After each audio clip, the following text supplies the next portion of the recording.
We spend billions searching the cold, silent void of space for monsters, for proof that we aren't alone. But the greatest alien world isn't out there among the stars. It's right here, in the crushing, eternal blackness of our deep oceans, where our best science says nothing should live.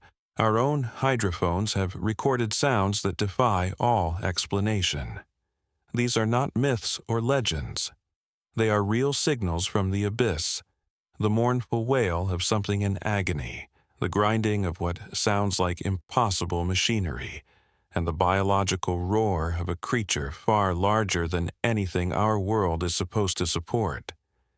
We went looking for answers in the dark, and what we found sounds like a warning. Story 1. The Bloop. Deep beneath the placid surface of the Pacific, in a windowless room shielded from the world by concrete and secrecy, a man sat listening to the heartbeat of the planet. His name was irrelevant. He was a watcher, one of a handful of individuals tasked with monitoring the U.S. Navy's Sound Surveillance System, or SOSUS. It was a sprawling secret web of hydrophones laid across the ocean floor during the Cold War, a ghost net meant to catch the whispers of enemy submarines. For years, his life had been a monotonous symphony of the abyss, the deep, resonant groans of tectonic plates shifting in their sleep, the mournful arias of migrating whales, the endless, rushing static of currents. He knew the ocean's voice intimately. He knew what belonged.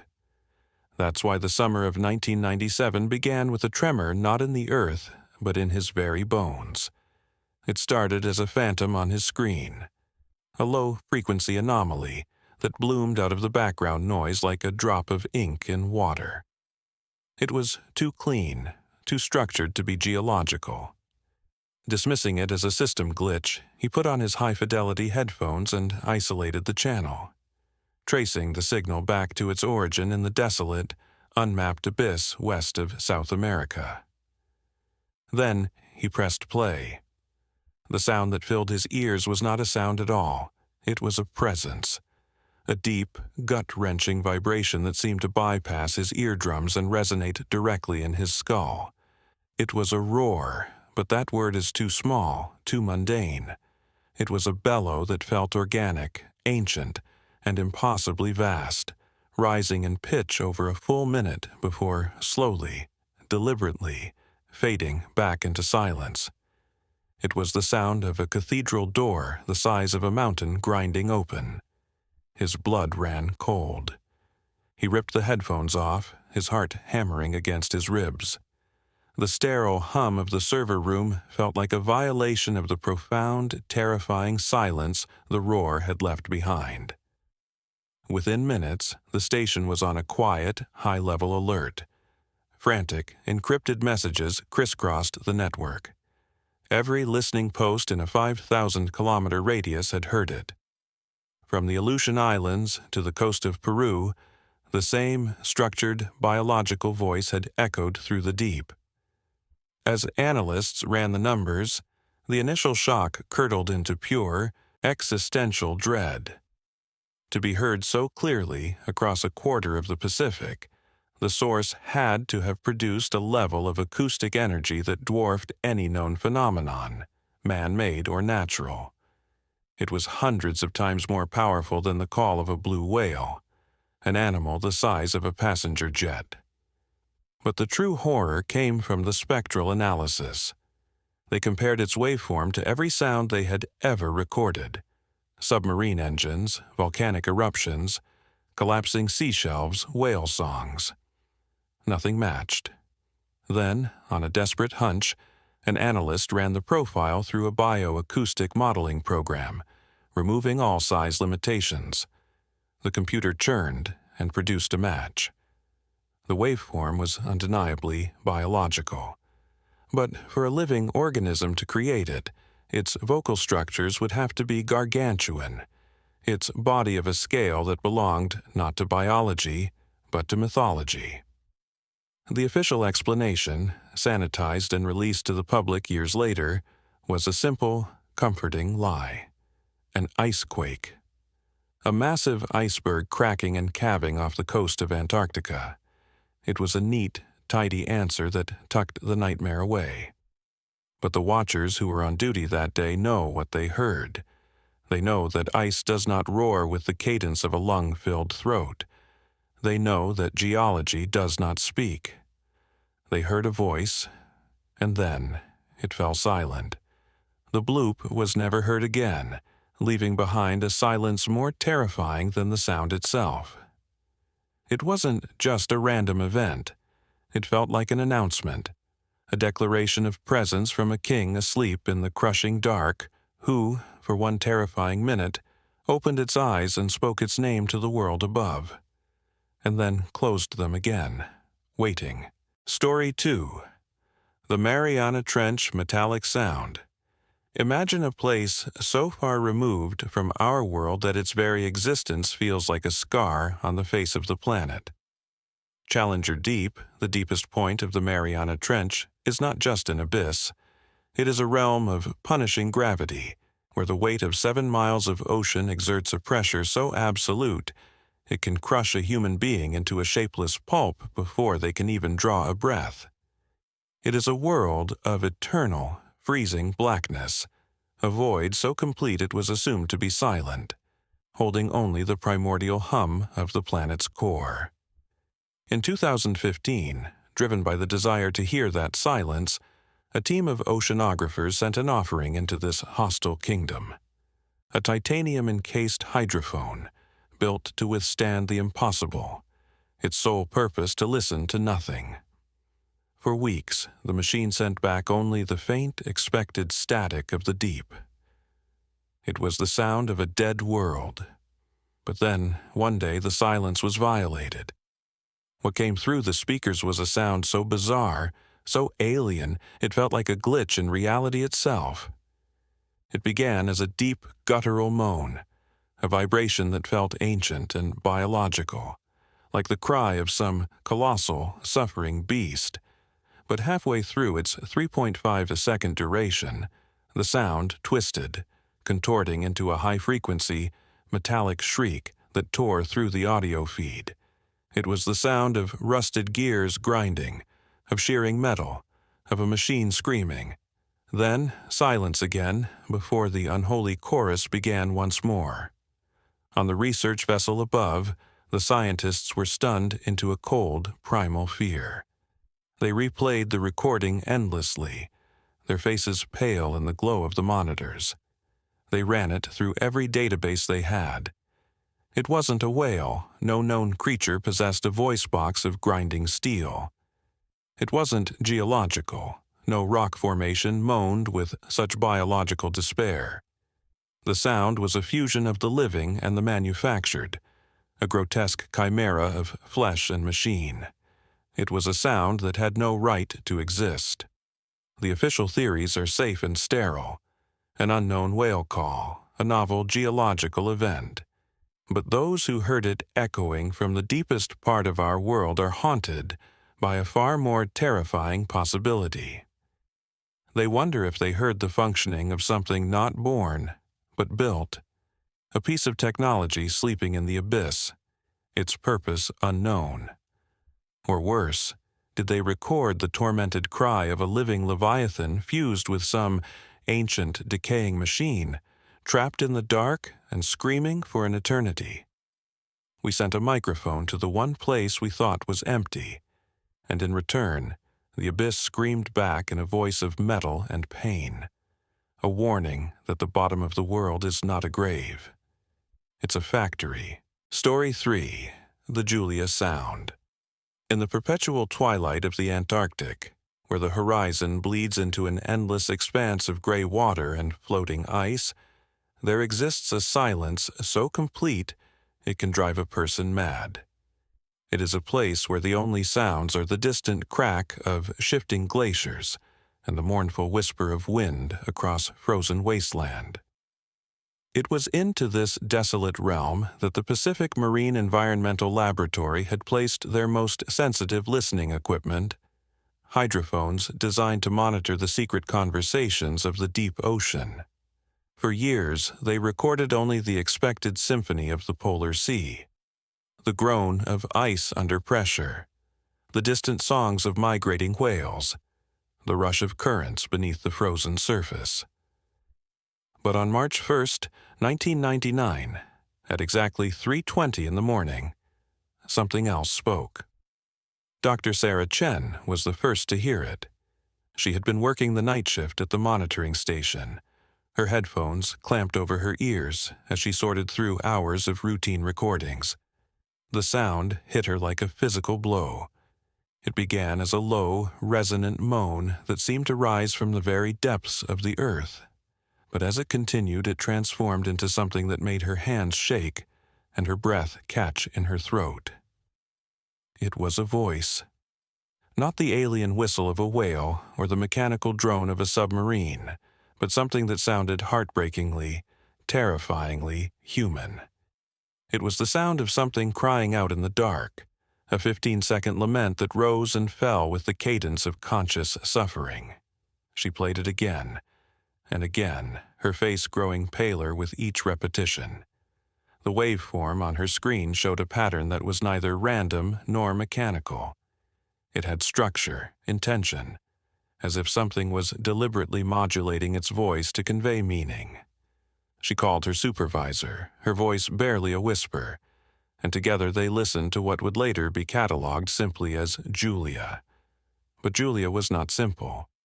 Julia was a nightmare given voice, a sound so filled with what seemed like intelligent despair that it challenged everything they thought they knew about the empty waters of the Antarctic.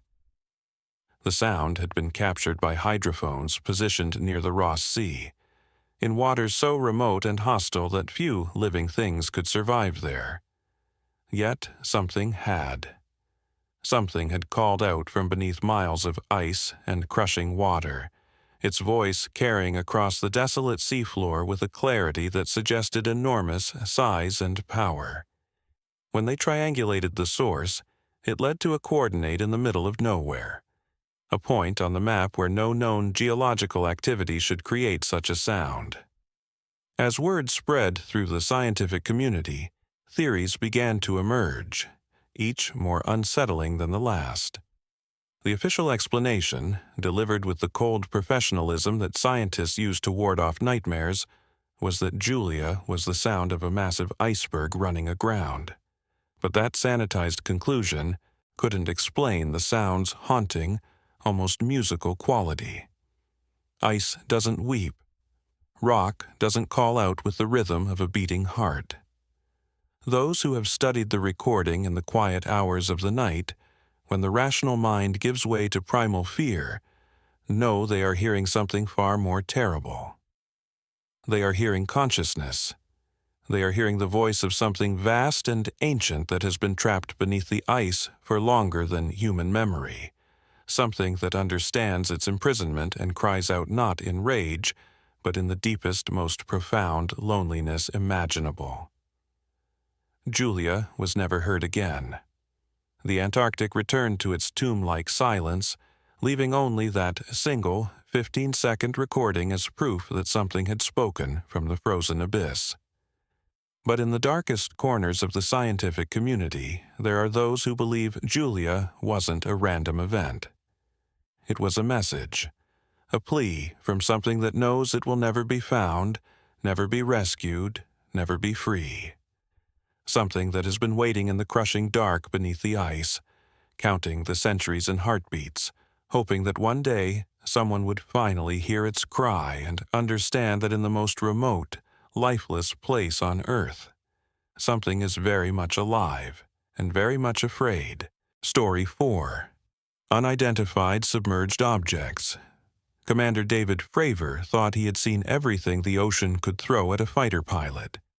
20 years of naval aviation had shown him the predictable dance of waves and weather, the familiar silhouettes of ships and submarines cutting through the blue.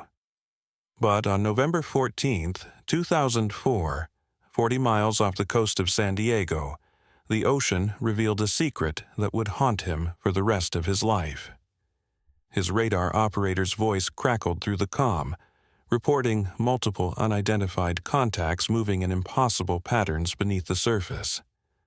What Fravor saw when he descended to investigate defied every law of physics he knew. It was smooth, white, and roughly 40 feet long, shaped like a giant tic-tac mint, hovering just above the churning water. But this was no experimental aircraft.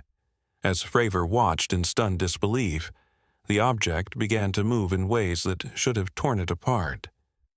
It accelerated from a dead stop to supersonic speeds without any visible propulsion, made right-angled turns that would have liquefied any human pilot.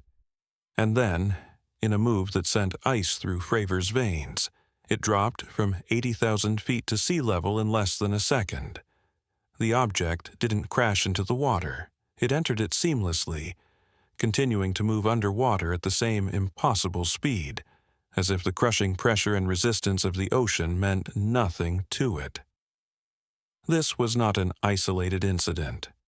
For decades, naval sonar operators have logged what they call fast movers, unidentified submerged objects tracked moving at hundreds of knots beneath the surface, speeds that would shatter any human-made submarine like glass.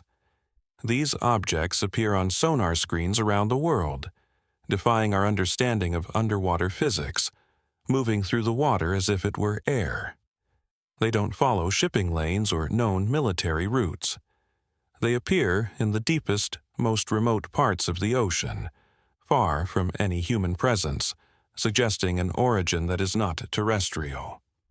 The most terrifying aspect of these encounters is not that we are being visited from the stars, but the growing possibility that we are sharing our planet with a silent, technologically superior intelligence that has made the deep ocean its domain. An intelligence that has been watching us from the abyss for centuries, possessing technology so advanced it can move seamlessly between air and water, observing our primitive struggles on the surface while remaining completely hidden in the three-dimensional vastness of the sea. We have mapped every continent, charted every mountain, but the ocean remains an alien world where something else may have already claimed dominion, patient and invisible, waiting in the crushing dark. Story 5. The Baltic Sea Anomaly. In the summer of 2011, a team of Swedish treasure hunters was scanning the floor of the Baltic Sea with the sonar, searching for the remains of a 19th century shipwreck that might yield bottles of vintage champagne worth a fortune. What they found instead was something that shouldn't exist. On their sonar screen, 300 feet below the surface, appeared an image that made their blood run cold. It was a perfect circle, 200 feet in diameter, with what looked like a ramp leading up to it, straight edges that formed right angles, and geometric features that resembled stairs, pillars, and corridors. Behind it stretched a 1,000-foot-long gouge in the seafloor, as if something massive had skidded to a halt and been sitting there for centuries. The team, led by explorer Peter Lindbergh, stared at the sonar image in stunned silence. It looked like nothing natural. It looked like the ruins of some colossal structure, or worse, like something that had crashed from above and carved that drag mark as it slid across the bottom. When they finally raised enough money to mount a diving expedition, what they discovered was even more disturbing. The object was composed of a strange, basalt-like material with a surface covered in soot and strange metal fragments.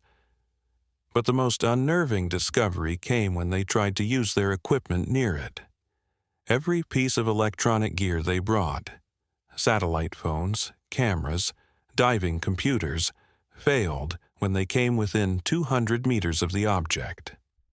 The electromagnetic interference was so intense it was as if the thing was actively jamming their technology. Divers reported an oppressive feeling of being watched, of swimming through water that felt thicker and colder near the structure. Some claimed to hear a low, humming sound that seemed to come from within the object itself, a mechanical vibration that suggested something inside was still functioning after decades or perhaps centuries on the seafloor. Geologists have offered safe explanations. a unique rock formation, a glacial deposit left by the Ice Age. But those who have seen the high-resolution sonar images know they are looking at something designed, something built with purpose and precision. The perfect geometry, the ramp-like structures, the drag mark that suggests controlled descent rather than random geological accident.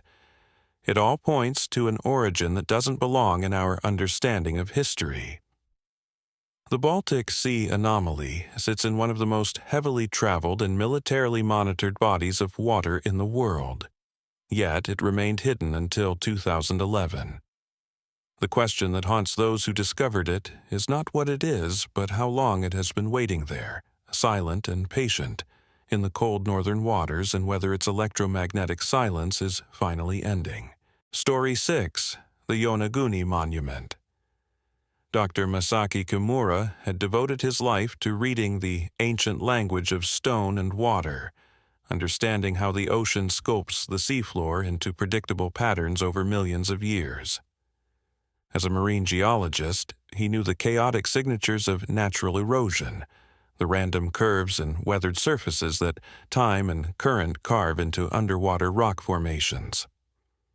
But in 1986, when a local diving instructor named Kihachiro Aratake led him to a discovery 75 feet beneath the waves off Yonaguni Island, Kimura found himself face to face with something that violated every law of marine geology he had ever studied. Rising from the Pacific depths like a drowned city was a massive stone structure that shouldn't exist. The monument stretched over 500 feet in length and towered 80 feet above the seafloor, its surface carved into a series of perfectly geometric terraces, platforms, and stairways. But this wasn't the random work of current and erosion. Every angle was precise, every surface deliberately flat, every step uniform in height. As Kimura descended along its walls in his diving gear, the beam of his underwater light revealed details that made his pulse quicken with a mixture of excitement and profound unease. There were channels carved into the stone that looked like ancient roadways, circular holes that appeared to be foundation posts for long-vanished structures, and most disturbing of all, what seemed to be carved representations of animals and human figures etched into the monument's walls. The more Kimura studied the structure, the more convinced he became that no known geological process could create such deliberate, purposeful architecture. Ocean currents create curves and chaos, not the razor-sharp right angles and perfectly level platforms that characterized this underwater monument. The stone itself was local sandstone, but it had been shaped, carved, and arranged with a level of precision that suggested not just human intelligence, but a sophisticated understanding of engineering and construction. This wasn't a natural rock formation that vaguely resembled architecture. This was architecture, drowned and forgotten. But the true horror of the Yonaguni monument lies not in its existence, but in its impossible age. Based on the geological analysis of the stone, the marine growth covering its surfaces, and sea level data from the last ice age, the structure was last above water over 12,000 years ago. If the monument is indeed artificial, it represents the remains of an advanced civilization that existed when mainstream archaeology tells us humans were still living in small hunter-gatherer tribes, struggling with the basics of agriculture and stone tool construction. The monument suggests that a culture capable of massive, precise stone architecture existed millennia before the pyramids, before Stonehenge, before any known advanced civilization. Divers who have explored the monument describe an overwhelming sense of presence, as if they are swimming through the ruins of a vast underwater necropolis. The structure's preservation in the cold, oxygen-poor depths is eerily perfect, as if it sank recently rather than over 10 millennia ago. This suggests the civilization that built it didn't gradually decline or slowly abandon their city. They were swallowed by a sudden, catastrophic event that dragged their entire world beneath the waves in a single, apocalyptic moment. The monument stands as a silent testament to a lost world, a civilization advanced enough to build massive stone structures, but powerless against whatever force erased them from history. The questions the Yonaguni monument raises are more terrifying than any answers we might find. What kind of people built this underwater cathedral? What knowledge did they possess that we have lost forever? What cataclysmic event was powerful enough to sink an entire civilization beneath the Pacific, leaving only this haunting monument as proof they ever existed? And perhaps most chilling of all, if such an advanced culture could be completely erased from the surface of the Earth, leaving barely a trace of their existence, what makes us think our own civilization is any more permanent? The monument waits in the crushing dark, a reminder that the ocean is not just a graveyard for ships, but for entire worlds that once thrived under the sun. Story 7. The Slowdown Sound. On May 19, 1997, in the cold, remote waters of the equatorial Pacific, something began to die. It didn't die quickly, like a whale struck by a ship or a submarine crushed by pressure. It died slowly, deliberately, over the course of 7 agonizing minutes. The Pacific Marine Environmental Laboratory's hydrophones captured every second of its death song, a sound they would later name "slow down," though that clinical designation could never capture the existential horror of what they had recorded. It began as a low, powerful tone, resonating through the water like the voice of some colossal engine. But then, gradually and with terrifying purpose, the frequency began to drop. This wasn't the chaotic collapse of a geological event or the random noise of shifting ice. The sound descended in pitch with the methodical precision of a machine powering down, or the controlled exhalation of something massive taking its final breath. For 7 minutes, the hydrophones recorded this slow descent into silence, a process so deliberate it felt conscious, as if something enormous was systematically shutting down its vital systems one by one. The sound had structure, intention, the horrible rhythm of a countdown to oblivion. Scientists tried to match the slow down to every known phenomenon in their databases. They compared it to whale songs, volcanic eruptions, submarine engines, and tectonic activity. Nothing fit. The duration alone defied explanation. No animal call lasts 7 minutes. No geological event produces such a controlled, gradual frequency shift. The sound profile suggested something organic, but its mechanical precision implied technology. It was as if they had recorded the death of a living machine, or the final shutdown of some vast biological computer that had been running in the depths for longer than human memory. The most terrifying aspect of slowdown is its implication of awareness. Random events don't take 7 minutes to complete with such methodical precision. The sound feels like a process, like something making a deliberate choice to cease functioning. In the crushing darkness of the deep ocean, where pressure can liquefy steel and the cold can stop a heart in seconds, something massive had been operating for an unknown period of time. And on that spring day in 1997, for reasons we may never understand, it decided to turn itself off forever. The sound has never been repeated, leaving only that single, horrifying recording as evidence that somewhere in the abyss, something unimaginably large had been alive, aware, and functioning until the moment it chose to die.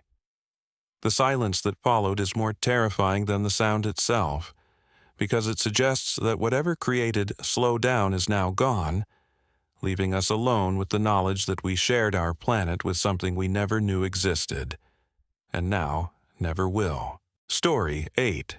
Giant Squid Encounters. For centuries, sailors returned from the deep ocean with tales that civilized society dismissed as the ravings of men driven mad by months at sea.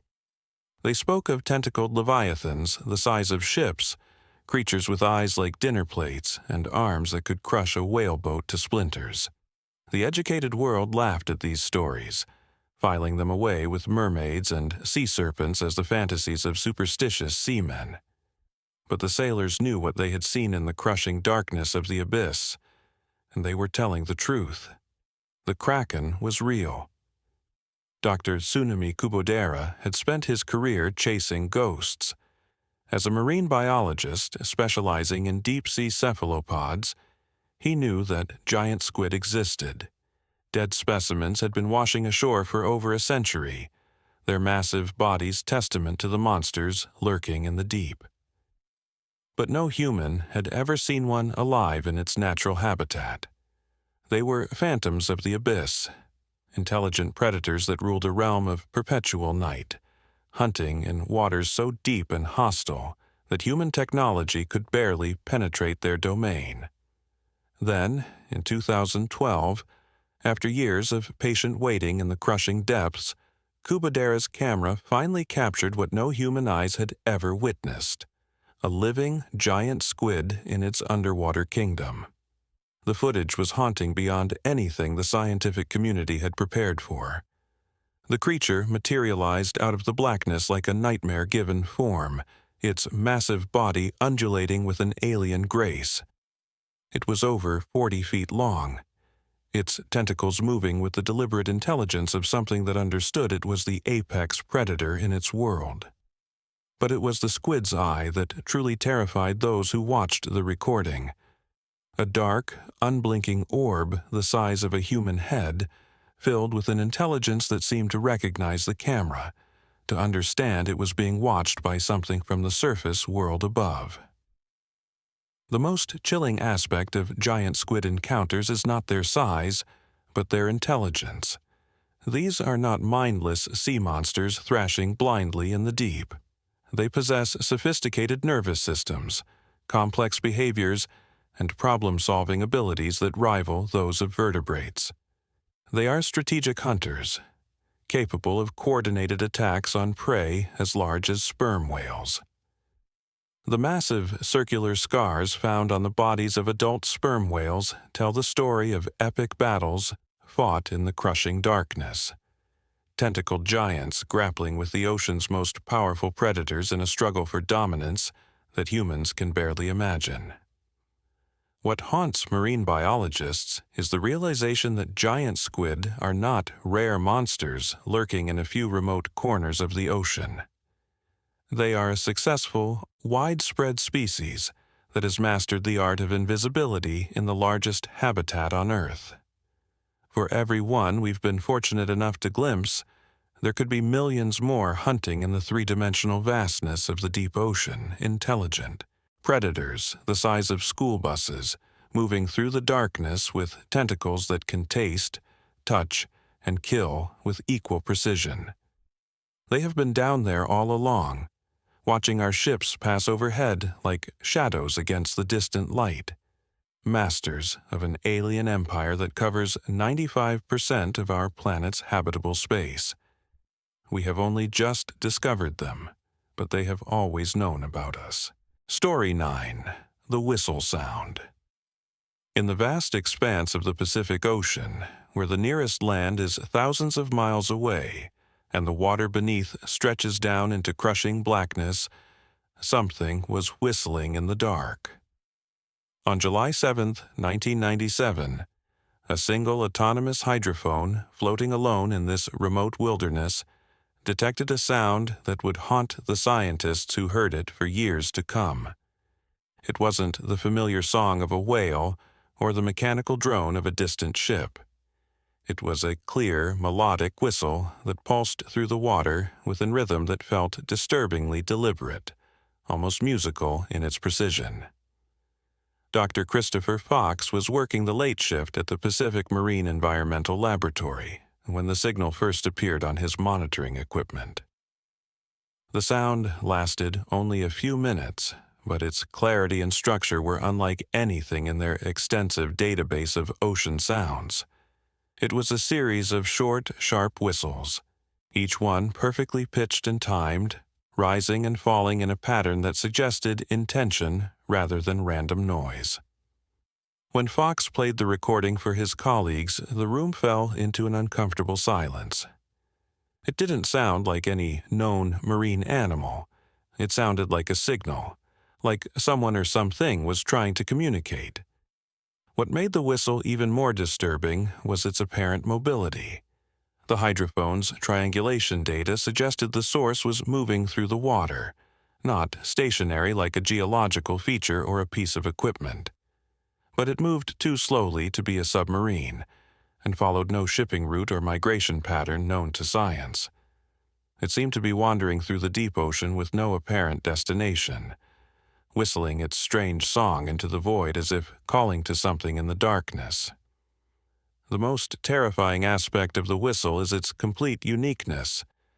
In decades of ocean monitoring, before and since, no similar sound has ever been recorded. It appeared once, delivered its haunting melody to our electronic ears, and then vanished forever into the abyss. The sound's clear, almost human-like quality raises questions that chill the blood. Was it an unknown species of deep-sea animal using a form of echolocation we've never encountered? Or was it something far more disturbing, an intelligence lurking in the deep ocean, using sound as a lure, calling out to attract prey, or perhaps trying to establish contact with the strange metal objects humans had begun dropping into its domain? Marine biologists who have studied the recording describe an overwhelming sense of being addressed, as if the whistle wasn't just a random vocalization, but a deliberate attempt at communication. The pattern and timing suggest a complexity of thought that is deeply unsettling when you consider it came from the crushing darkness of the deep ocean, a realm we barely understand. Something was out there in the endless black, whistling a tune that sounded almost familiar, almost human, and then it fell, silent, and has never been heard from again. The question that haunts those who know about the whistle is not what made the sound, but whether it's still down there, listening in the dark, waiting for someone to whistle back. Story 10. The Bimini Road. In the crystal-clear waters off the coast of Bimini in the Bahamas, just 20 feet beneath the surface where the Caribbean sun still penetrates the blue, lies something that shouldn't exist according to everything we know about human history.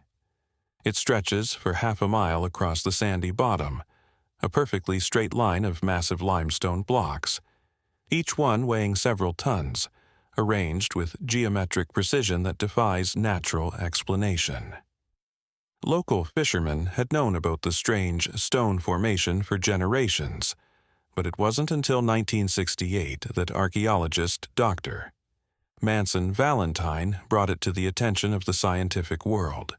What he found was either an incredible natural coincidence or evidence that our understanding of human civilization is fundamentally wrong. The blocks are enormous, some measuring over 16 feet in length, and they are arranged in straight lines and right angles that form what appears to be a paved road or the foundation of a massive wall.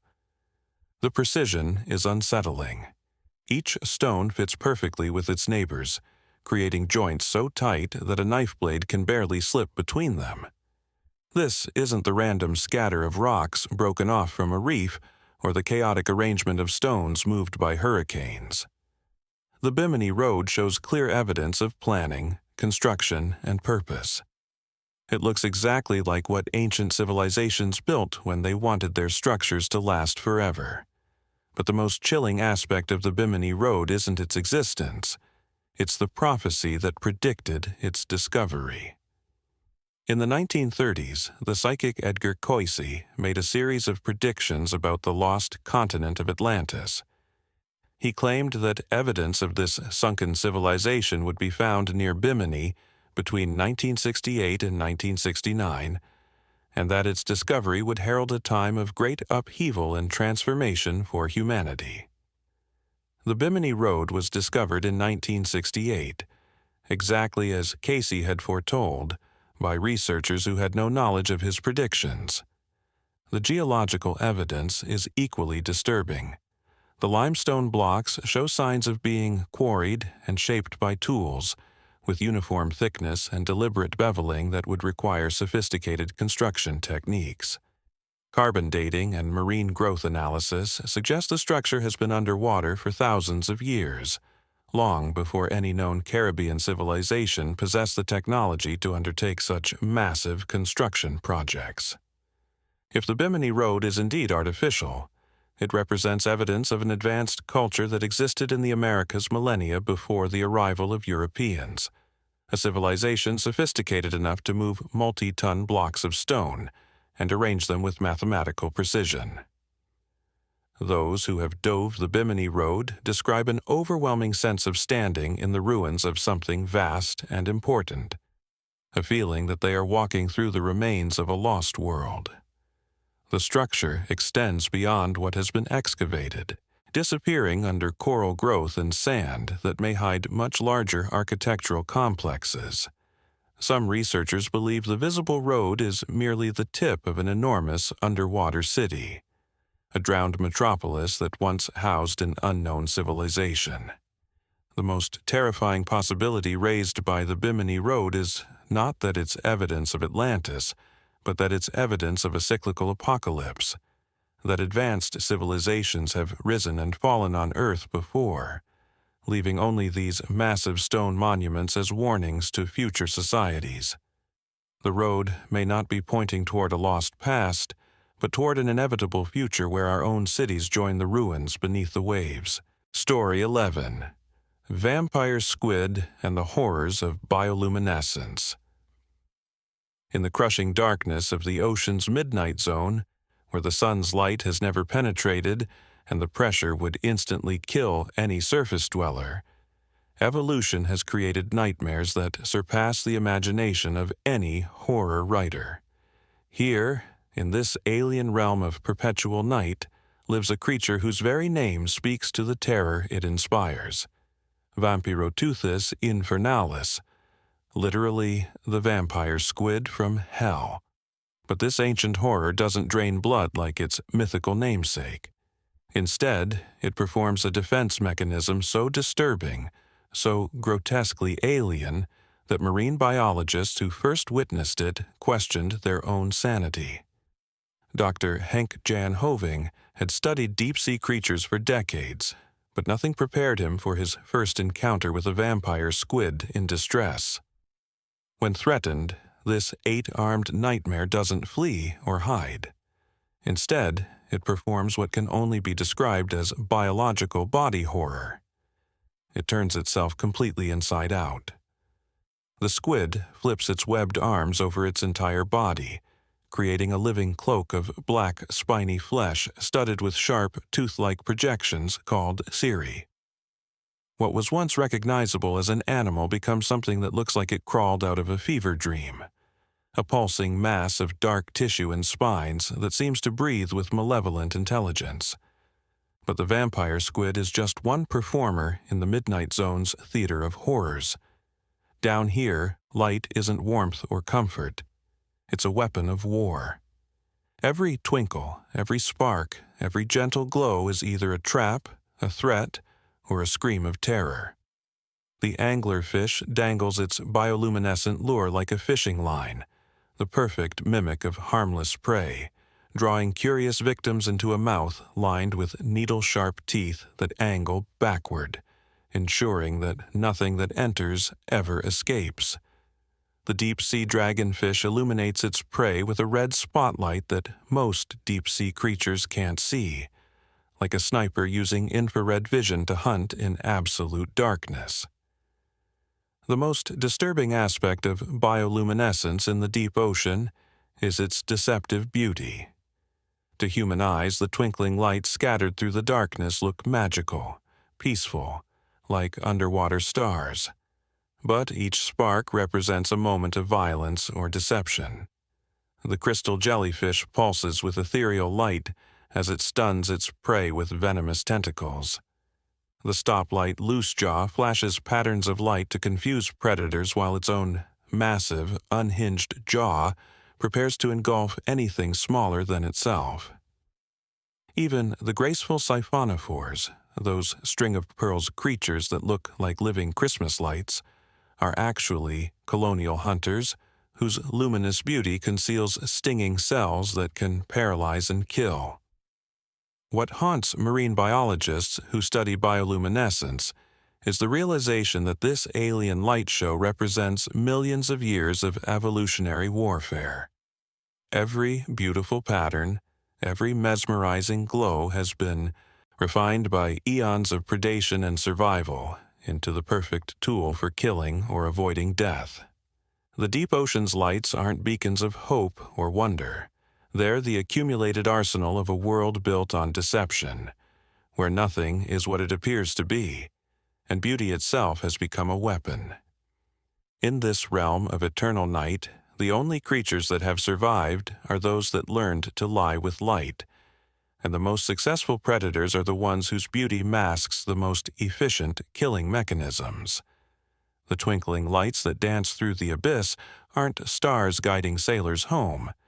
They're the eyes of monsters, watching and waiting for their next victim to be drawn to the fatal beauty of the deep. Story 12. The Upsweep Sound. Beneath the crushing weight of the Pacific Ocean, something has been breathing for over 30 years, and we have no idea what it is. Since 1991, the hydrophones of the Pacific Marine Environmental Laboratory have been recording a sound that defies every attempt at explanation. A rhythmic, mechanical pulsing that rises in frequency like the whine of some colossal engine spinning up to impossible speeds. They call it Upsweep, but that clinical name can't capture the existential horror of what it represents. Proof that something vast and unknown is operating in the deepest, most inaccessible parts of our planet. The sound never stops. Every few seconds, like clockwork, it repeats its haunting cycle, a low moan that builds to a metallic shriek before falling back into the darkness. It's been doing this for decades without pause, a planetary heartbeat that pulses through the ocean with the regularity of a machine and the endurance of geological time. Scientists have traced its origin to a region of intense volcanic and seismic activity on the Pacific seafloor, but the sound itself bears no resemblance to any known geological process. Volcanoes roar and rumble chaotically. Earthquakes crack and shift with random violence. Upsweep is different. Upsweep has rhythm. Upsweep has purpose. Dr. Robert Giac, the marine geologist who first cataloged the phenomenon, describes listening to Upsweep as one of the most unsettling experiences of his career. The sound has a seasonal pattern, growing stronger in spring and fall as if responding to some cosmic schedule beyond human understanding. But over the years, it has been slowly diminishing in strength. Like a massive engine gradually running down, or a dying creature's heartbeat growing weaker with each pulse. The implication is terrifying. Whatever is creating Upsweep is not eternal. It's a process, and that process is coming to an end. The most chilling aspect of Upsweep is its implication that the Earth itself is not the stable, predictable planet we thought we knew. The seafloor, which we imagine as a dead, solid foundation, is revealed to be something active, breathing, and alien.